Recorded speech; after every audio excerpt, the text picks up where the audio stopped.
Corinthians tem razão em dizer que foi prejudicado pelo Daronco nas semifinais da Copa do Brasil?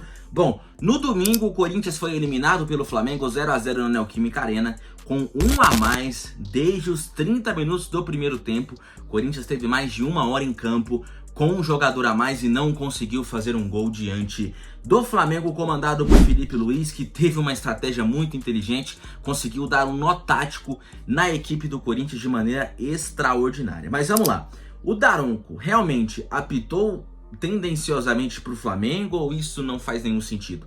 Na minha opinião, não faz nenhum sentido. Primeiramente, a expulsão do Bruno Henrique, indiscutível, sem querer ou não, é falta, você não vê ninguém reclamando. Foi até meio assustadora a entrada dele no Mateuzinho, de forma completamente não intencional, mas não intencional também é falta, também é passível de expulsão. Mas antes dessa expulsão tem um lance em que o Gustavo Henrique recebe um cartão amarelo, em que ele faz a falta, ele era o último homem e o Arrascaeta parte em direção ali ao gol, e ele faz a falta e leva apenas o cartão amarelo. E a reclamação por parte dos flamenguistas é que esse lance era para expulsão. O Gustavo Henrique deveria ter sido expulso nesse lance e não foi. Então o Flamengo se sentiu prejudicado nessa entrada do zagueiro do Corinthians, que tomou só amarelo. Percebe-se que o Arrascaeta não está correndo em direção 100% ao gol. Ele está de lado ali, está na lateral do campo, mas ele passando do Gustavo Henrique naquele ponto, ele iria conduzir a bola para o meio e ficaria cara a cara com o goleiro do Corinthians. E não tinha ninguém na sobra, não existia nenhum jogador na cobertura do Gustavo Henrique. Na minha opinião, é vermelho. Na minha opinião, aquilo lá é cartão vermelho porque era o último homem. Não interessa se está no lado do campo ou não. A projeção que o Arrascaeta estava dando na jogada era que ele ia em direção ao gol. E o Gustavo Henrique faz a falta, era o último homem, mas o Daronco deu cartão amarelo. Então, na minha visão, o Corinthians foi beneficiado nesse lance e não ao contrário. O Corinthians teve ali uma ajuda do Daronco, porque eu já vi vários lances exatamente como esse, o jogador ser expulso.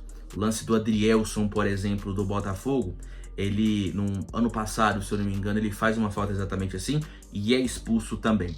É isso, o Corinthians nesse lance foi beneficiado. Teve o lance também de muita reclamação do Garro. O Garro, a bola bate na mão dele dentro da área. Ali pra mim não foi pênalti, não acho que foi pênalti, o lance muito rápido, a bola muito perto do corpo do Garro. E o movimento natural dele, a hora que ele vai bloquear um chute, é fazer isso aqui, é levantar, né, o braço. Mas eu não achei que foi passível de intenção para encostar a mão na bola. Então pra mim não foi pênalti, marcou corretamente a arbitragem. Mas foi mais um lance que o Flamengo se sentiu prejudicado. Outro lance pra mim que também me pegou muito, não foi um lance em específico, mas foi a quantidade de faltas que o zagueiro Charles fez. O Charles, em um período de 7 minutos, fez 3, 4 faltas ali no meio campo logo no início. E o Daronco não deu amarelo. E ele continuou fazendo faltas. Tá aqui as estatísticas do Charles no jogo, para vocês terem uma noção de quantas faltas ele fez. E o Daronco não deu amarelo para ele em nenhum minuto e ele foi substituído sem tomar o cartão amarelo. E ele não fez faltas duras, mas pelo quantitativo de faltas, ele deveria ter tomado o cartão amarelo. E se ele tivesse tomado o cartão amarelo no início do jogo, a gente não sabe o decorrer da partida, poderia ter levado outro cartão e ter sido expulso. Mas essas são variáveis que a gente não consegue prever, né? Mas aí foi um lance, foi uma sequência em que o Corinthians foi beneficiado, porque era evidente que o Charles deveria tomar um cartão pelo excesso de faltas e não tomou. Então foi mais um erro ali favorável ao Corinthians. E aí o Corinthians teve um a mais durante mais de uma hora de jogo.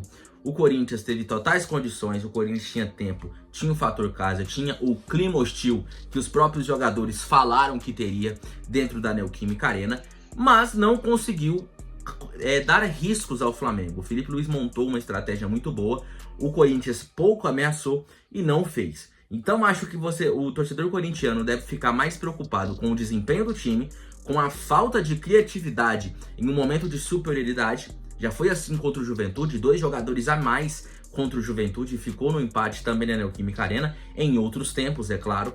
Então, não teve ali ajuda do Daronco, o Daronco não favoreceu o Flamengo. Foi uma arbitragem que, se a gente for pegar os lances capitais, foram mais erros ali, ou dúvidas, né, ou análises diferentes em favor ao Corinthians e não ao Flamengo. Então, eu não acho que o Daronco prejudicou, mas sim o desempenho do time, a falta de tática do Ramon Dias, que fez com que o Corinthians não conseguisse marcar nenhum golzinho nesse duelo e foi eliminado das semifinais. O Corinthians tem mais coisa para se preocupar, como por exemplo a zona de rebaixamento indo para a Série B. Nesse momento o Corinthians está lá na zona. Se gostou do vídeo, não se esquece, se inscreve no canal, compartilha o vídeo, tamo junto e até a próxima.